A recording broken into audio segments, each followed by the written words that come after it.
आणि नागपूर जिल्ह्यातनं सध्या एक धक्कादायक वास्तव समोर आलेलं आहे। नागपुरात समाज भवनाच्या हॉलमध्ये पडदे लावून चक्क शाळेचे वर्ग भरवण्याची वेळ आली आहे। पडदे लावलेल्या वर्गखोल्यांच्या मध्ये पहिली ते 10वीचे हे शिक्षण घेतले जातात, शिक्षणाचे धडे दिले जातात। नागपूर जिल्ह्यातल्या शिवणगाव पुनर्वसनाच्या या शाळेचं हे भीषण असं वास्तव समोर आलंय। एका वर्गाचा आवाज दुसऱ्या वर्गात सुद्धा जातो, त्यामुळे विद्यार्थ्यांनी शिकायचं तरी कसं असा सवाल या विद्यार्थ्यांपुढे आहे आणि याचाच आढावा घेतला आमच्या प्रतिनिधींनी। नागपूर जिल्ह्यातील एक अशी शाळा जी शाळा एका भल्या मोठ्या हॉलमध्ये भरते आणि वर्गखोल्या केलेल्या आहे त्या पडदे लावून।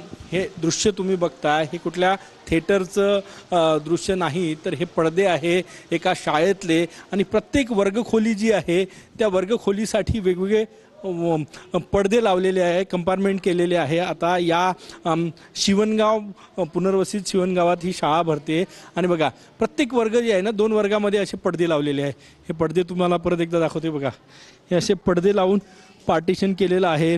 यावर्षी जे शाळेचं सत्र सुरू झालं त्यानंतर जुन्या ठिकाणी शाळा होती, तीही लाखो रुपये खर्च करून शाळा बनवली होती, परंतु गाव पुनर्वसित झालं, नवीन ठिकाणी आलं आणि आता तात्पुरती व्यवस्था ही करण्यात आलेली आहे समाज भवनामध्ये। बाजूला 8वा वर्ग आहे, हा 9वा वर्ग आहे आणि हे विद्यार्थी या ठिकाणी बसलेले आहे। पडदे लावलेली शाळा आहे, डिस्टर्ब होत नाही आवाज? होते, थोडा डिस्टर्ब होते। हो, काय नवीन शाळा पाहिजे? हो।